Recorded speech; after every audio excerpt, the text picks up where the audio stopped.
Yo, what's going on, everyone? It's Chase. Today we are going to break down Bitcoin and Ethereum, see where I think they're going next. We'll start on the high time frames, we'll start on the monthly, and we'll work downwards, potential trade opportunities. Okay, so looking at Bitcoin first, my thesis overall here, remains the same. I see monthly resistance at this point. We tap it clean to the pip there. Now my gut says that this, we'll just cover this first, but my gut says that this type of price action typically results in something of this nature. You're just not getting any real retracement here. You're building up liquidity, but you don't always take it right away, and sometimes you push through resistance. People think it's a genuine breakout, and that's when maybe you consolidate for a couple days and then you come down and rinse everything. Okay, so that's sort of like what my gut is telling me. But with that said, my short from 38.4K is open, and I'm leaving it open. I have a manual stop on it. Like I said, I'll be willing to assess what the situation looks like, and I really think that this area would be very good for trapping bulls. I think you'd have a lot of stops above here. You'd get a good amount of stops triggering. I think a lot of people would think that resistance is broken only for the monthly candle to, so the monthly candle comes up, everyone, resistance is broken, we're going to new all-time highs, only for the monthly candle to close back inside. All right, so sometimes wicks will push past that, we can, expect that, but we have to look more towards the candle close when we're considering our decisions. So I guess that's what my gut says, but unfortunately it's somewhat, I also have to just stick with my technicals, and I have to be short off this level, which is the monthly level. Okay, so I'm short off the monthly level. I'm keeping that open. I do think that sometime in the future that we will get back into this gap. I highly doubt that it remains unfilled forever. When you look at previous gaps, they typically always fill to a degree. So it's not just based off these two scenarios, right? Like, I've seen this, this type of price action so many times, and the euphoria added up with everything going on, it's always up, up, up, up, up, and then a day comes where it's finally down, down, down, down, down, and we'll get into here, and people will be afraid to buy the dip or something, and we'll talk about that when the time comes. Not really too interested in that at the moment. The point is just I'm short off the monthly resistance. I'm looking to take profit below 34, and as far as more intraday stuff, we can look at that. So let's move down. Let's go to a weekly time frame. Unfortunately, my short take profit missed by $300. Otherwise, I wouldn't be in this situation. But nonetheless, I still do think that the good take profit is somewhere in here. I think me taking profit here, while in hindsight seeing how this price action has been bouncing back and forth and bouncing back and forth, and I could have shorted 37.5 or 38 multiple times and TP'd near 35 or 36 multiple times. That's good and all in hindsight, but how am I supposed to expect that on the very first test? We're 2 weeks later now. That's hindsight, right? So can't really play that game. But ultimately, I think the right TP is in here, and whether that comes from here or whether that comes from working into here first and then coming back down, either way, I believe I'm trying to hold for this TP. If prices were to see, 50K plus before we get back into here, I mean, that'd be pretty crazy. But at that point, I'll say, hey, I'm wrong. It's as simple as that.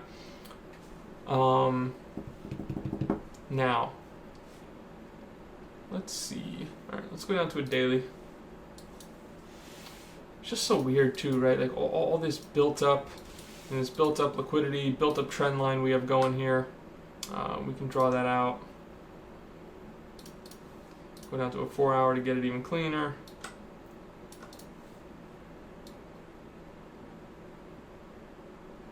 Say something like this is about right.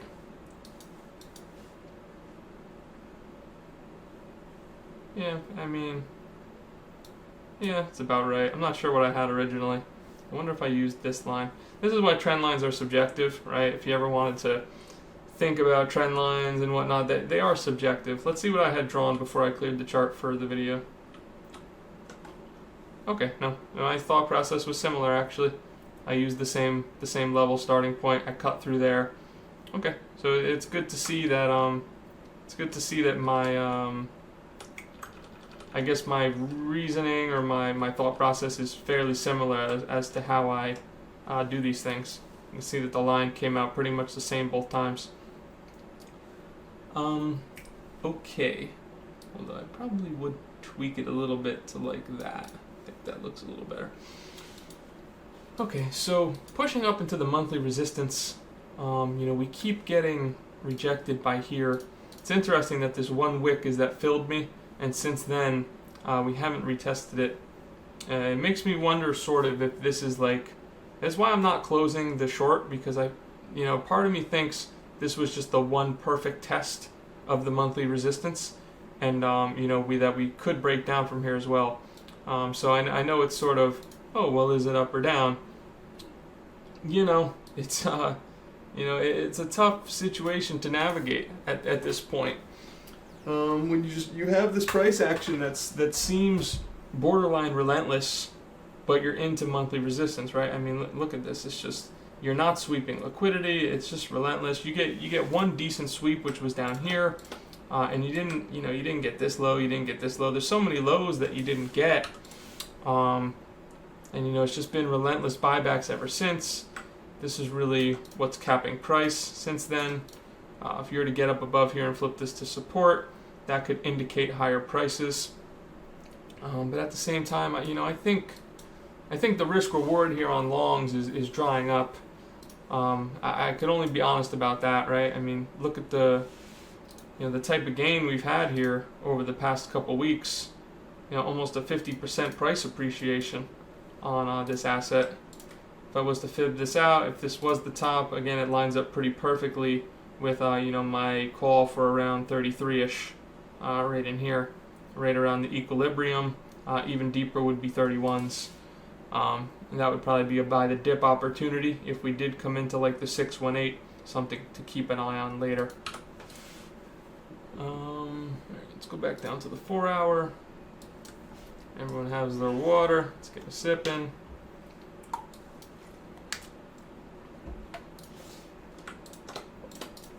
So this came up into this local supply, swept it, seeing a rejection at the moment. Yeah, I mean, it's just been a relentless bid, right? And we'll have to see how we work into here. I don't really have a ton on Bitcoin. We can go over to ETH or something more local. Okay, Ethereum, starting on the monthly. I feel like a lot of people are looking for the expansion on Ethereum, like Bitcoin, up to here. I'm not seeing that at all at the moment. It looks extremely lackluster. I'm not sure if this is all just like baiting price action or what we're doing here, but the fact that it can't even get to this 2146 equal high is just fucking crazy to me. It's traded like shit. It just has been constantly weak. The retests have been ugly. Yeah, just not good at the moment in my opinion. I mean, look, you have this weekly retest, right? It pierces through it. It doesn't look. You get another test. To me, it doesn't look like an asset that's like, dying to run away, right? When a crypto asset is dying to run away, you either typically front run a level, or you get one entry on it and that's it. I mean, look, 1, 2, 3, 4, 5, 6, 7. You got 7 entries on this level, and it still can't come up and take these equal highs. It's pretty insane. Not only that, but there's a bunch of highs over here worth taking as well. Okay, and if you look at Sol or something like that, you could see this similar structure of this daily supply untested right here, and it was able to come up and push into there. Let me take a look at it real quick. So look at Sol on a daily, and is able to push up into this area, daily supply, untested, perfectly. And we go back to ETH and you look at the same level, there it is, the daily supply untested, and ETH just can't muster any real strength to it. So the retest was weak, the targets are obvious, but it just doesn't want to get there. So whether it could be baiting, right? Like there's a lot of time in crypto where it's really just testing your patience. I'm taking a scalp long on ETH at the moment. I posted it on my feed that I was looking for it to go to the equal highs with haste. Of course, it's not, but we can take a look at that real quick. This is the level I really want to see hold. This is the 4-hour supply, and it was the daily retest, right? So daily breakdown, rejection from here, and now we're trying to close above this daily right here. If you go to a 4-hour, you see daily supply, meaning, you know, the area of consolidation before the major move down comes up, resistance, powers through. Look at that power through in that close. That's the type of close I like to see, you know, when you're really looking for movement further in one direction, right? Because the way I see it is, you know, if you're closing here, it's so-so. If you're closing in the mid, you're working through a majority of the supply. And if you're closing sort of all the way up here, it's like, you know, this supply is basically gone. The sellers here, you know, at that point it's looking to push through, is the point, right? Anyone who sold this should be looking to buy back at this level. Now, if we were very bullish, or if the asset was very bullish, people would want to buy back the very top, or they would want to buy back the middle. So I'm already a little suspect of it going all the way down towards the bottom. But as I said, crypto likes to test patience. It's not as clean or as accurate as an asset such as ES or NQ. And you know, with that said, shout out to the sponsor of these videos, Prime XBT. They offer ES under the ticker 500. They also offer crypto assets. You know, after the whole Binance thing, and I know there was some other exchange drama too. If you are looking for a new home, and if my content helps you, I would greatly appreciate it. I also have a Bybit link in my description below. Okay, any signups and, you know, trading, all that stuff is very helpful. I do all this stuff for free.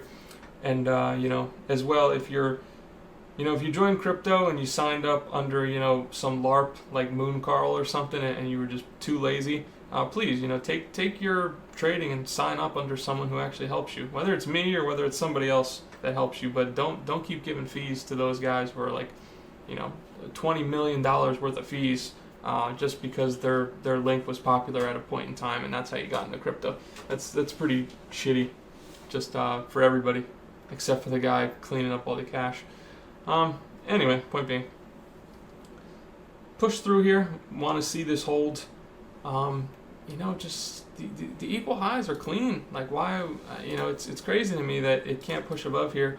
I figure if it does push above here, it's going to trigger stops, which would push it above here, which triggers stops, which will push it above here, which could trigger stops. I'm personally taking like 60% profit at the equal highs, and then I'm willing to take the rest of my profit around 2190s. Maybe I'll leave a tiny bit for 22s, but I doubt it. I don't know. It's been so shitty that I'll just take the equal highs, and I might close this chart for a bit, fuck off for a little bit. But yeah, we'll see. As far as ETH goes, otherwise, I mean,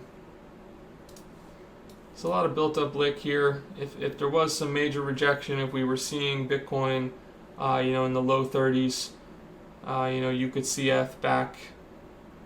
You know, you could see ETH all the way back down here, you know, mid 16s, somewhere around that area. That wasn't very accurate. somewhere around mid 16s or so is where I would be looking for ETH if Bitcoin was to go back to 31s. I'm not calling for any of this stuff. I just like to, you know, put out the levels ahead of time. Let's see what that would be. So that would be about an 18%, you know, around a 20% retracement.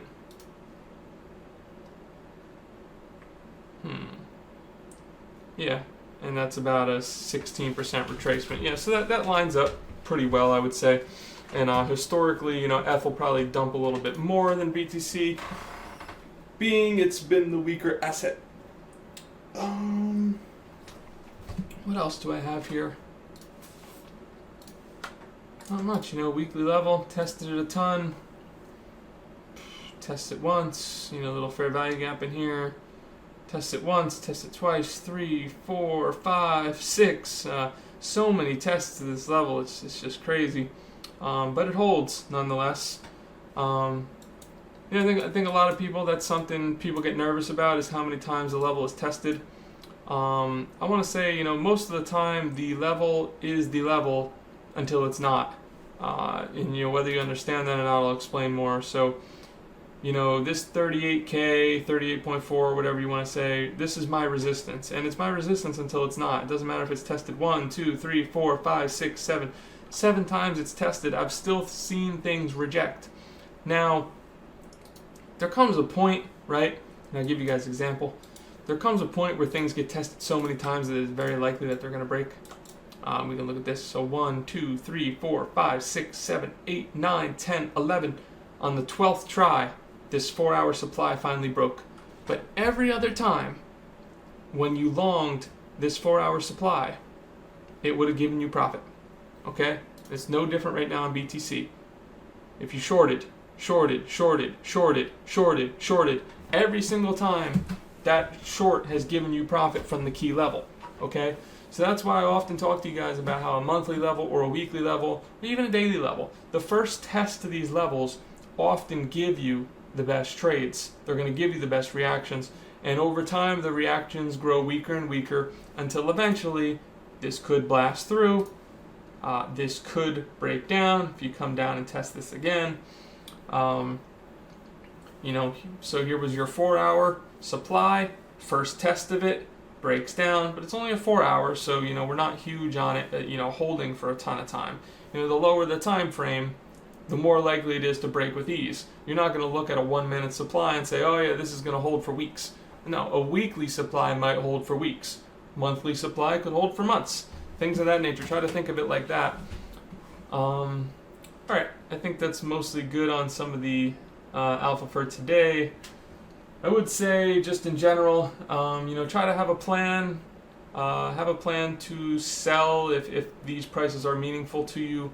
Try not to get lost in the euphoria. That always happens to a lot of people, and a lot of people don't end up selling.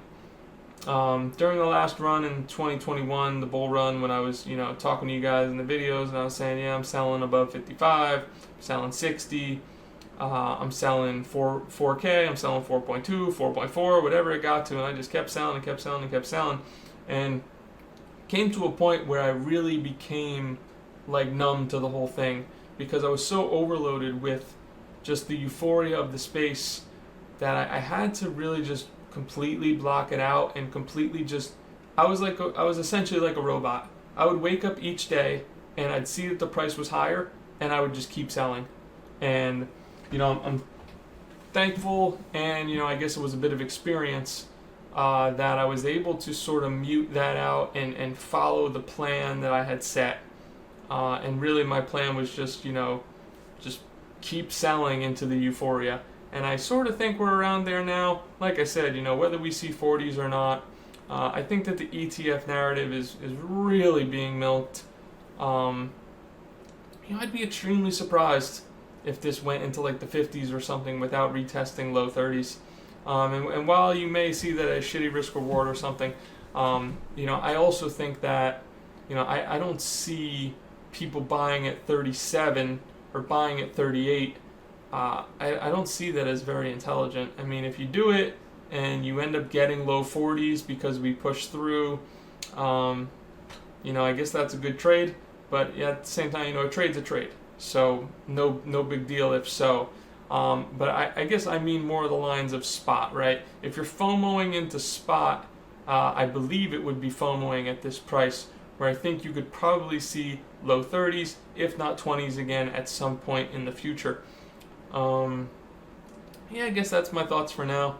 Hopefully helpful. Again, if you're signed up under LARPs or something, check out Prime, check out Bybit. I have links in the description. Thank you very much. I appreciate you all, and I'll talk to you soon. Peace out.